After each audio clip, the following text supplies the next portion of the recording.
Hey, welcome to this fast rules video on the stock exchange game.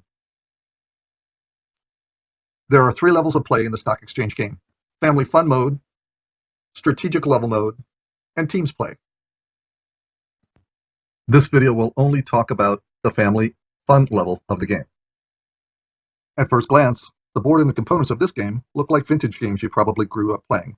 Don't be fooled, this game plays significantly different than any game that you've played in the past.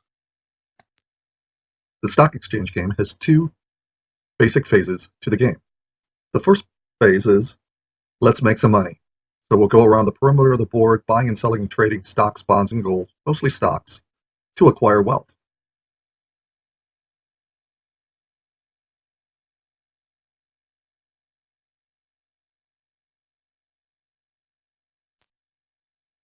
Players continue this process of going around the perimeter of the board, investing in the stock market until they create enough wealth in stocks and money to try to retire.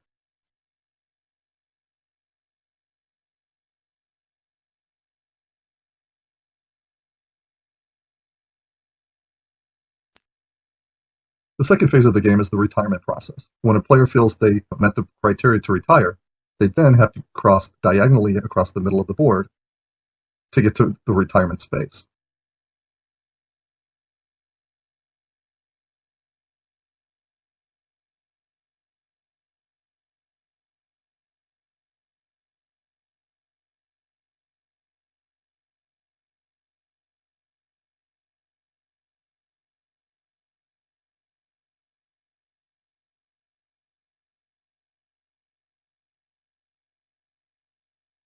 Let's go ahead and set up the board. In this example, we'll only have 2 players playing. This game accommodates up to 6. Each player gets $100,000 in starting capital to invest in the stock market. The brokerage house controls the brokerage bank, the stock certificates, and the stock coins. There are a few key concepts that you'll need to know about this game. Let's start with the stock block spaces. Let's use BBC as a typical example of a stock block space on the main board. All stock block spaces have an octagon shape at the top, which is the location where you put stock coins, which increase or decrease the value of that stock during the course of the game. Big Box Corp, also known by its ticker name of BBC, has a base price of $12,000. It also belongs to the sector consumer, which is color-coded on your board. Big Box Corp has 4 stock shares, which 1 or more people can buy during the course of the game. The broker will have 4 stock certificates to give players on the purchase of that stock. The next key concept is fair market value. Stock values change during the course of the game. Fair market value represents the value of that stock on a particular turn. Each coin placed on a stock block increases the value of that stock by the amount indicated above the octagon for that space. Let's put 3 coins on Big Box Corp. The new value of Big Box Corp after 3 coins have been placed on it would be 3,000 plus 3,000 plus 3,000 for the coins, plus the original 12,000 base price equals $21,000. When a player lands on a stock space, he or she must do one of the following: buy 1 or more of that stock, sell 1 or more of that stock if he or she owns it, or draw a stock alert card. When playing the strategic level of the game, the player can also do an advanced deal at this point. When a player lands on the sell-buy deal space, he or she must do one of the following: buy any 1 stock on the board, or sell 1 stock.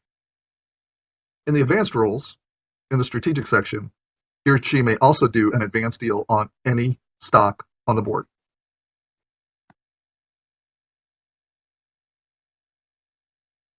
When a player lands on a stock alert space or a world event space, they draw the card, follow the directions. These spaces are used to increase or decrease the value of stocks on the board.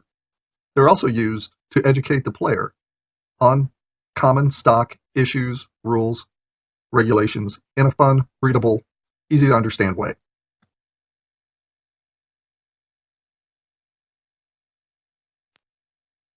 Players can make money in several different ways going around the board.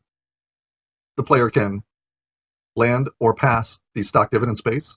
They can land or pass on the start space, land on the pre-IPO space, or flip stocks and sell them for a higher price.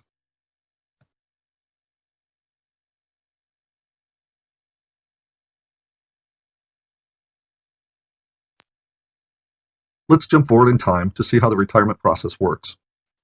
There are 2 requirements to start the retirement process. A player must have 4 or more stock sectors that are stock colors. And secondly, they must have greater than $100,000 in cash. A player starts the retirement process by landing on the retirement party space, exact number not required, and proceeds diagonally across the board, rolling 1 die to reach the retired space at the other corner of the board. While the blue player attempts to retire, all other players must continue around the perimeter of the board until they either have met all the retirement criteria or the blue player successfully retires.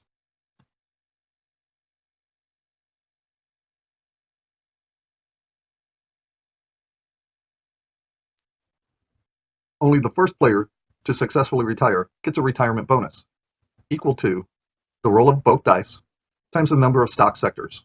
In this case, the blue player rolls an 8. They have 5 stock sectors, equaling $40,000 of a retirement bonus.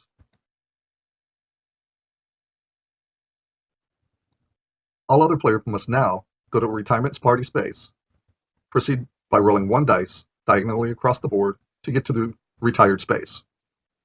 After all players have reached the retired space, each person adds up all their total assets. The player with the most total assets and cash wins the game.